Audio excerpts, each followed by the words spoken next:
Hello everyone, it's Storylish. I'm Amirali Shariat. Another Friday with Storylish. Do you see our videos? If you like it, don't forget to like and subscribe for more stories.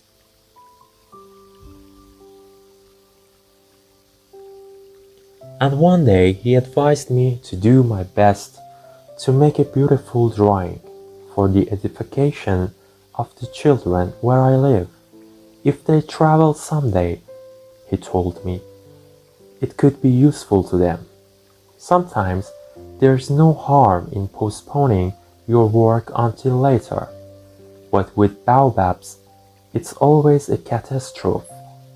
I knew one planet that was inhabited by a lazy man. He had neglected 3 bushes. So, following the little prince's instructions, I have drawn that planet. I don't much like assuming the tone of a moralist. But the danger of baobabs is so little recognized, and the risks run by anyone who might get lost on an asteroid are so considerable, that for once I am making an exception to my habitual reserve. I say, children, watch out for baobabs.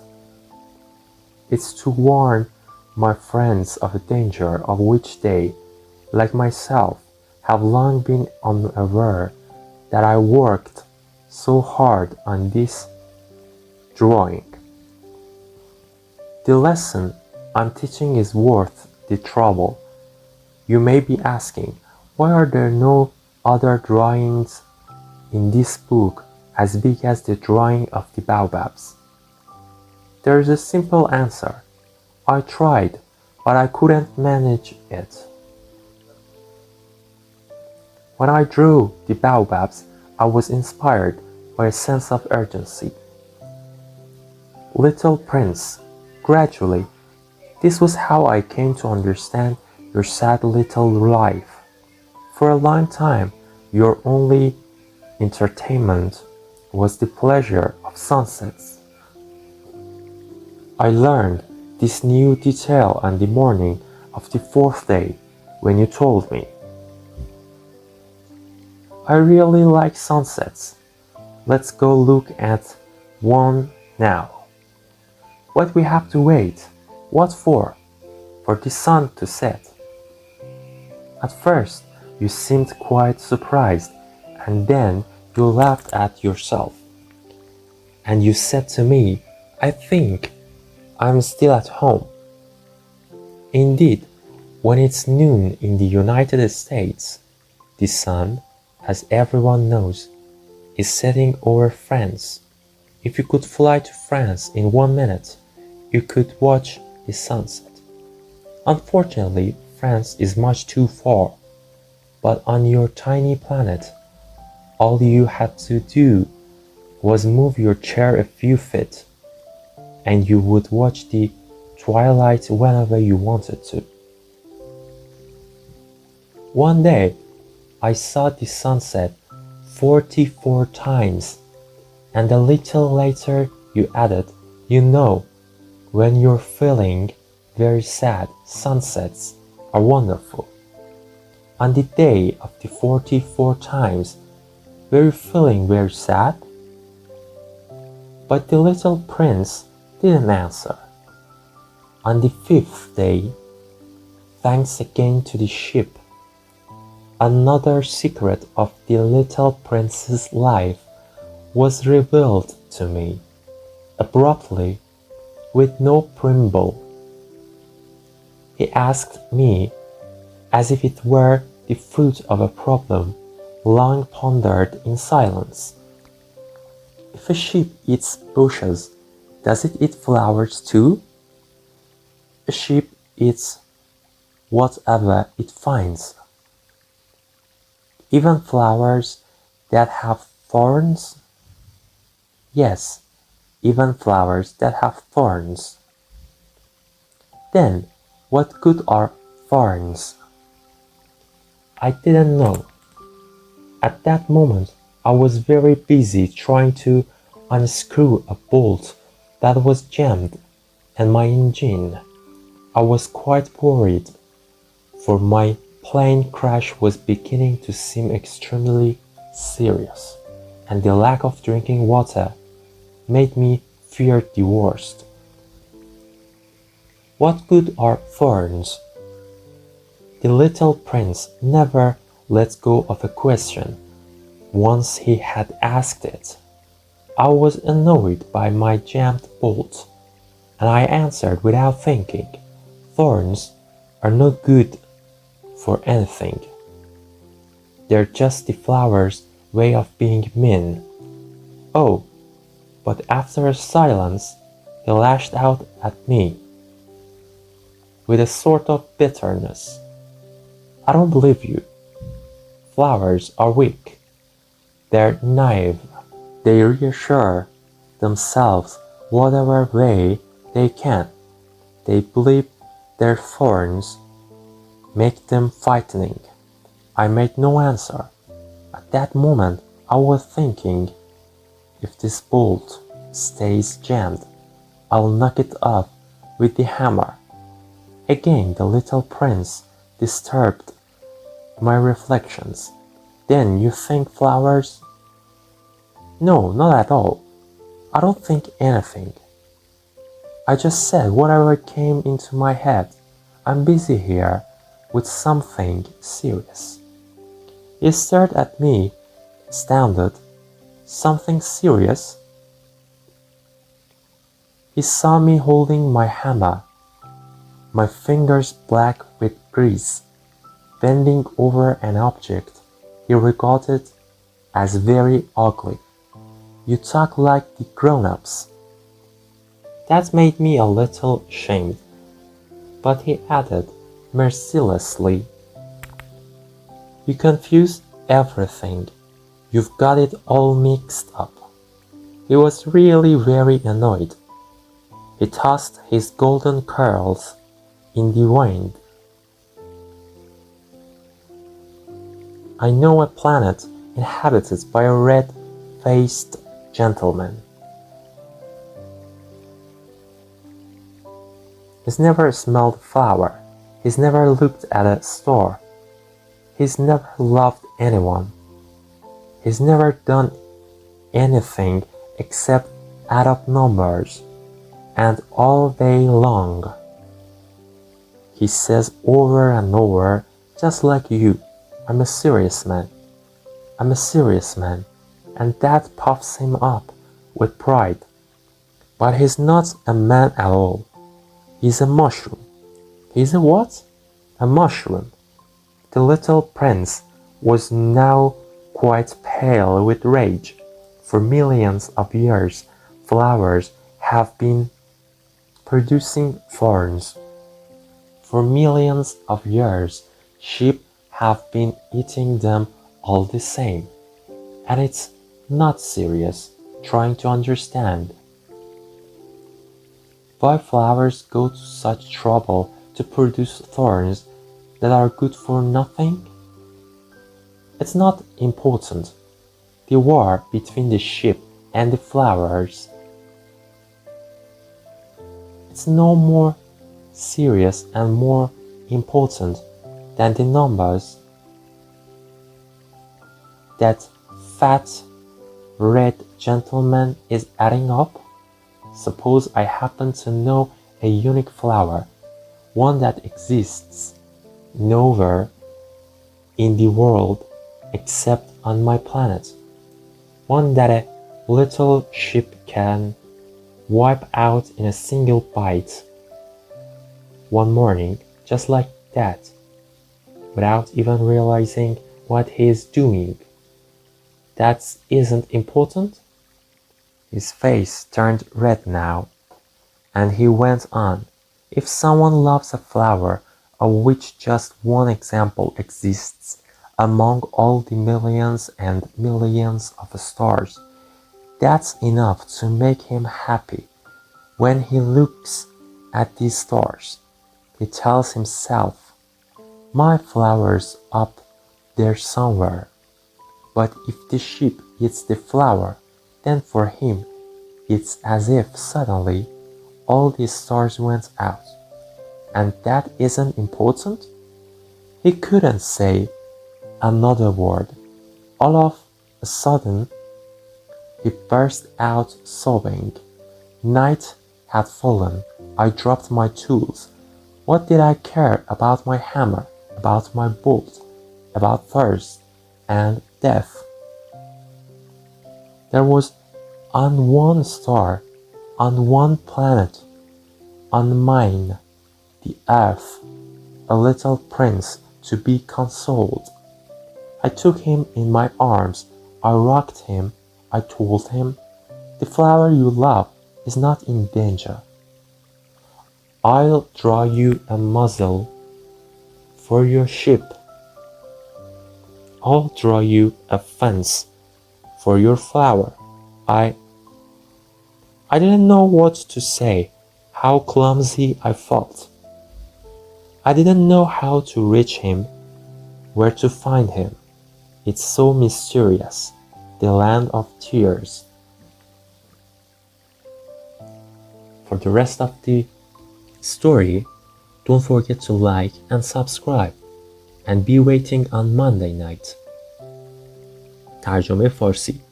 و یک روز به من گفت تو باید یک نقاشی خیلی خوب بکشی که بچه‌های سیارت دقیقاً بدونن بائوباب چه شکلیه، درخت بائوباب چه شکلیه. این میتونه براشون خیلی مفید باشه تا اگه یه روزی به جایی سفر کردن بدونن که اون چیه. بعضی وقتا اگر آدم یه کاری رو به فردا بندازه ضرر نداره، ولی وقتی پای بائوباب در میون باشه میتونه تبدیل به یک فاجعه بشه. من یک سیارکی رو میشناختم که صاحبش یه پسر تنبل بود و از 3 تا بوته کوچیک بائوباب غافل شد. از توضیحاتی که شازده کوچولو داد تصویری از آن سیارک کشیدم. راستش خیلی دوست ندارم مثل یک معلم اخلاق صحبت کنم، اما بائوباب‌ها کمتر شناخته شدند و این خطر بزرگ ممکن است برای هر کسی که در یک سیارکی سرگردان شده باشد پیش بیاید. به همین علت یک بار اصول خودم را نقض کرده و شما را نصیحت میکنم. بچه‌ها مواظب خطر باب‌ها باشید. این خطر همیشه بیخ گوش ما بوده ولی ما از آن غافل بودیم و به همین علت است که برای کشیدن این نقاشی اینقدر به خودم زحمت دادم. درسی که با این نقاشی یاد گرفتیم به زحمتش میارزه. ممکنه شما خودتون بپرسید چرا بقیه نقاشی این کتاب به خوبی نقاشی بائوباب نیستند؟ جواب ساده است. من سعی کردم اما در مورد آنها موفق نبودم. وقتی نقاشی بائوباب را میکشیدم یک نیروی الهام بخش درونی را که از اهمیت موضوع خبر میداد در وجودم حس میکردم. فصل 6. آه شازده کوچولو. من ذره ذره از اسرار زندگی کوچیک و غم‌انگیز تو آگاه میشدم. برای مدت‌های طولانی تنها سرگرمی لذت بخش تو نشستن در گوشه‌ای دنج و تماشای غروب خورشید بود. صبح روز 4 بود که گفتی خیلی غروب خورشید رو دوست دارم. بیا بریم غروب رو تماشا کنیم. اما ما باید منتظر بمونیم. انتظار؟ آخه چرا؟ برای غروب ما باید صبر کنیم تا غروب برسه. اول خیلی شگفت زده شدی و بعد خندیدی و گفتی خوب شد بهم گفتی. همش فکر میکنم هنوز تو سیارک خودمم. هر کسی این موضوع رو میداند وقتی در ایالات متحده آمریکا ظهره، در فرانسه خورشید در حال غروبه. اگه شما در عرض 1 دقیقه بتونید از آمریکا به فرانسه برید، سفر کنید، در همان لحظه غروب خورشید را میبینید. ولی متأسفانه فرانسه خیلی دوره. اما در سیارک کوچک تو تمام کاری که باید انجام بدی اینه که صندلیت رو چند قدم جلوتر ببری. اون وقت میتونی هر چقدر که دلت خواست غروب خورشید رو تماشا کنی. تو به من گفتی که یک روز 44 بار غروب خورشید رو تماشا کردی و بعد اضافه کردی که آدم وقتی دلش گرفته باشه دوست داره غروب خورشید رو تماشا کنه. شازده کوچولوی من، و تو چقدر دلتنگ بودی در آن روزی که 44 بار غروب خورشید رو تماشا کردی. اما شازده کوچولو جوابی نداد. فصل 7. روز 5 دوباره این گوسفند بود که یک راز دیگر از زندگی شازده کوچولو را برایم فاش کرد.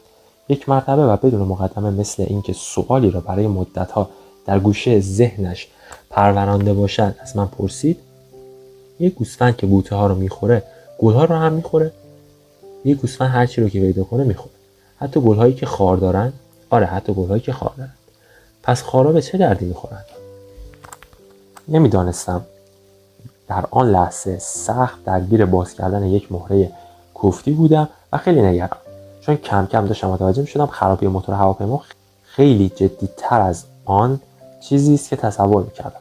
ذخیره آبم هم در حال اتمام بود. اینها به شدت من رو دچار اضطراب کرده بودن. خب پس خارا به چه دردی می‌خورن؟ شازده کوچولو وقتی سوالی می‌پرسید تا به جواب نمی‌رسید دست بردار نبود. من که به خاطر آن مهره لعنتی خیلی عصبانی بودم، برای اینکه از سر بازش کنم گفتم خارا به هیچ دردی نمیخورن. گلها از سر بدجنسی خار در میارن. لحظه سکوت برقرار شد و بعد شازده کوچولو که معلوم بود از این جواب ناراحت شده با عصبانیت پاسخ داد: باور نمیکنم. گلها موجودات ضعیف و کم تجربه‌ای هستن. اونا برای محافظت از خودشون بهترین کاری رو که میتونن انجام بدن، اونا فکر میکنن خاراشون سلاح وحشتناکی هستن. جوابی ندادم. در آن لحظه با خودم فکر میکردم اگر این مهره لعنتی باز نشه با چکش به جونش خواهم افتاد و داغونش خواهم کرد. دوباره شازده کوچولو افکارم رو به هم ریخت. واقعا تو فکر میکنی که گلها؟ فریاد زدم. نه هیچ فکری نمیکنم. فقط اولین چیزی رو که به ذهنم رسید به تو گفتم. نمیبینی تو چه دردسری افتادم؟ نمیبینی چقدر کار مهمی دارم؟ شازده کوچولو مانند کسی که سائق بوق زده باشه به من خیره شد. کار دارم. او به من نگاه میکرد در حالی که چکشی در دست داشتم و دست و بالم از روغن هواپیما سیاه شده بود و روی چیزی خم شده بودم که در نظر او بسیار زشت جلوه میکرد. تو دقیقاً مثل آدم بزرگا حرف میزنی. این حرفش مرا کمی خجالت زده کرد، ولی او با بیرحمی ادامه داد: تو همه چی رو به هم میریزی، همه چی رو با هم قاطی میکنی. او به شدت عصبانی بود. موهای طلاییش رو در برابر باد پیچ و تاب میخوردن. من یک سیاره رو میشناسم که صاحبش به آقای سرخ چهره معروفه. اون هیچ وقت گلی رو بو نکرده، هیچ وقت به ستاره نگاه نکرده، هیچ وقت کسی رو دوست نداشته. اون به غیر از جمع کردن اعداد با هم هیچ وقت هیچ کاری نکرده. اما اونم مثل تو تمام روز این جمله رو تکرار میکنه: خیلی کار دارم. و یه بادی توی قبقبش میندازه که نگو. اما اون آدم نیست، یه قارچه. یه چی؟ یه قارچ. شازده کوچولو حالا صورتش از خشم رنگ پریده شده بود. گلها 1,000,000 ساله که خار در میارن و 1,000,000 ساله که گوسفندا اونا رو میخورن. اما این مسئله هنوز آنقدر مهم نیست که فکر کنید چرا گلها اینقدر به خودشون زحمت میدن که خار در بیارن و این خارا هیچ وقت به دردشون نخورن. آیا جنگ میونه گوسفندا و گلها مهم نیست؟ آیا این موضوع مهمتر از اعداد و ارقام یک مرد چاق صورت قرمز نیست؟ اگه من بدونم یه گل دارم که تو دنیا یکیه و فقط تو سیاره که من سبز شده، اون وقت یه روز صبح یه گوسفند کوچولو بدون اینکه حتی بدونه داره چیکار میکنه اونو با یه گاز نابود کنه، اون وقت تو فکر میکنی این مهم نیست؟ شازده کوچولو در حالی صورت رنگ پریده‌اش قرمز میشد ادامه داد: اگه توی میلیون ها ستاره فقط یک گل روی یه دونه از اونا رشد کنه و یه نفر عاشق اون گل باشه، برای خوشحال شدنش کافیه که به ستاره ها نگاه کنه و با خودش فکر کنه گل من توی یه دونه از این ستاره هاست. اما اگه یک گوسفند بیاد و این گل رو بخوره و در یک لحظه همه اون ستاره ها خاموش میشن و تو باز فکر میکنی این مهم نیست؟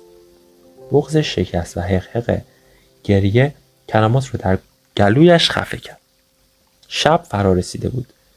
ابزارم رو به گوشه انداختم. در روی سیاره من، زمین، شازده کوچولویی بود. احتیاج به دلداری داشت. در آغوشش گرفتم و به آهستگی تابش دادم و گفتم: عزیزکم، گل تو در خطر نیست. برای گوسفندت یک پوزه بند میکشم. یه نرده واسه دور گلت میکشم تا ازش محافظت کنه. من نمیدونستم چه باید بگویم. احساس یک آدم گیج و دست و پا چلفتی رو داشتم. نمیدونستم چگونه و کجا میتوانم به او برسم و دست در دستش گذاشته و به پیش بروم. که چه دیار اسرارآمیزی است، دیار اشک. برای ادامه داستان دوشنبه شب منتظر ما باشید. لطفاً لایک و سابسکرایب رو فراموش نکنید تا ما انگیزه و روحیه بگیریم برای ادامه داستان‌ها. Thanks for your time and don't forget to like and subscribe. And remember, listen, learn and enjoy with Storylish.